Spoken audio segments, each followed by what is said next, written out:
You do have one of the most compelling stories as an academic that I've ever heard. And I hear you saying, I felt contrarian in this experience. And if you'd like to elaborate a bit on that story, I'd love to hear some of that.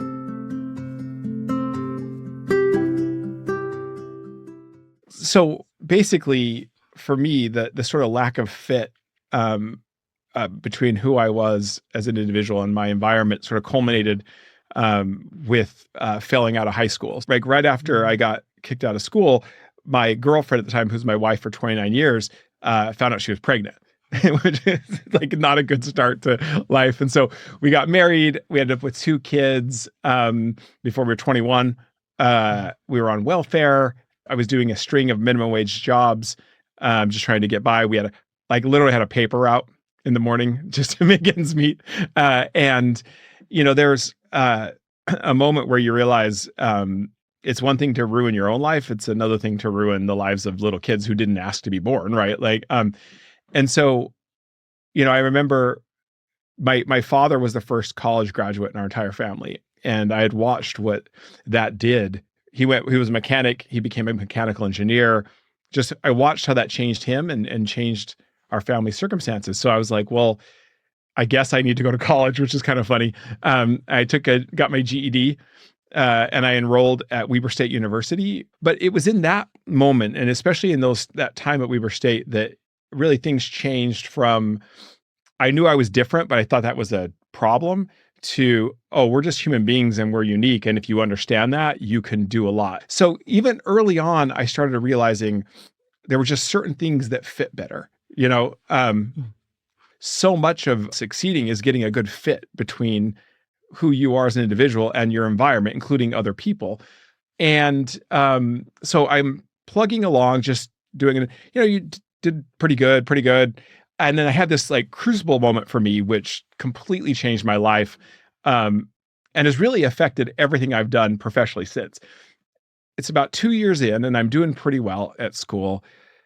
And I'm sitting in a history class in an auditorium, which was not a good fit for me, but I couldn't get out of it. And my buddy Steve's next to me, and I am complaining. The class is ending, and I'm like, this is awful. And he goes, well, this isn't as bad as what I've got myself into in the honors program. And I didn't even know what an honors program was, right? Because I was so far away from that in school. He says, oh, it's so bad. He said, look, there are no lecture halls. It's just small groups of 12 students. So you can't disappear. You have to show up. And he's like, there are no tests. We just write essays. He goes, I'm not even sure there are right answers. We just debate all the time. And I was like, hold on. I'm in. Yeah, I was what you just named sounds like the greatest thing ever. And so I impulsively just bolted from that class up to the honors program, which had its own floor in the library at the top of the hill.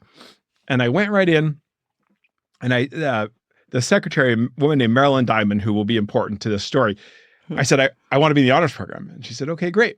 Let's get you in to see the director. So I get in, I sit down in front of his desk. He goes, okay, well, this is exciting. We're really proud of what we're doing here.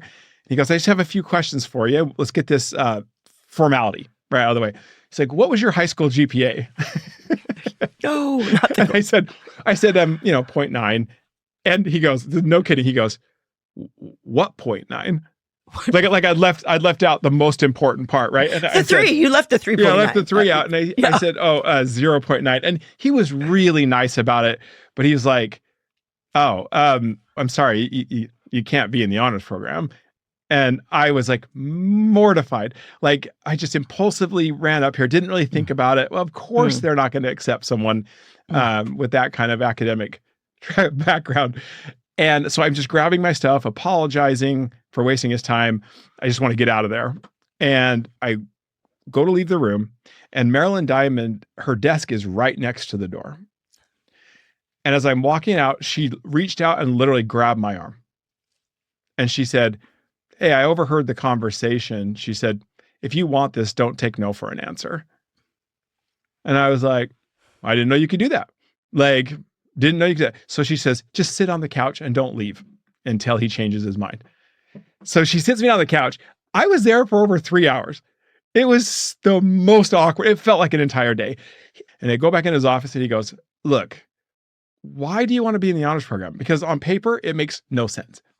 And so I explained to him, I said, look, I know in high school I didn't do very well, but if you look at, I've done pretty well since I've been here. And I've learned a lot about myself and about what a good fit is. And I really think this is a great fit. And so he said, well, I still can't let you in formally.